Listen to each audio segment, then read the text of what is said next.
Imagine you're sipping Colombian coffee, wearing a shirt made in Bangladesh, while checking your phone designed in California and assembled in China.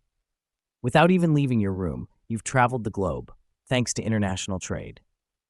Welcome back to the Learning Studio, where economics becomes a story you can actually enjoy. Today's topic, part of our Global and Applied Economics series, will explain why countries trade with each other, what stops them from trading freely, and the big deals, literally, that make trade possible. Our full economics playlist is linked below in the description. What is international trade? International trade is simply the exchange of goods and services across national borders. But it's not just about moving products, it's about nations specializing in what they do best and trading for the rest. Example, Saudi Arabia exports oil because it has vast reserves. Japan exports cars because it has the technology and expertise. Benefits of international trade. 1. Access to a wider variety of goods. You don't grow cocoa beans in your country? No problem, you can import chocolate. 2. Economic growth. Trade creates jobs, increases production, and boosts GDP. 3. Lower prices through competition. When imports compete with local goods, prices often drop, giving consumers more value.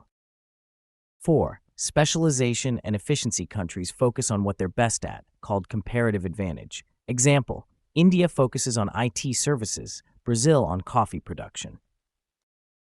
5. Technology transfer. Trade brings in new machines, software, and methods that can transform industries. Barriers to international trade.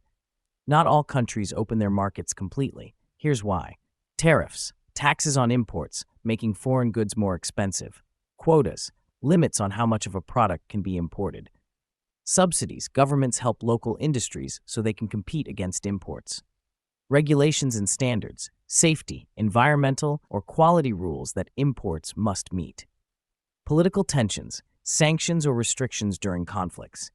Example, the US and China have had tariff wars, affecting prices and supply chains worldwide. Trade agreements and organizations. To reduce barriers, countries sign trade agreements or join organizations like WTO, World Trade Organization, oversees global trade rules. NAFTA-USMCA, a trade deal between the US, Canada, and Mexico. EU single market, free trade among European Union countries. These agreements aim to make trade smoother, fairer, and more predictable. Famous quote, "When goods don't cross borders, soldiers will." Frédéric Bastiat. Trade doesn't just move products, it builds relationships and reduces the chances of conflict. Why this topic matters. If you're a business owner, trade opens global markets. If you're a student, it explains why your life is full of imported goods. If you're curious, it shows how deeply connected our world has become. Coming up next, in our next episode, we'll explore globalization, how economies became interconnected. So subscribe, tap the bell, and keep learning with our full economics playlist, linked in the description. This is the Learning Studio, where we make economics visual, simple, and worth your time.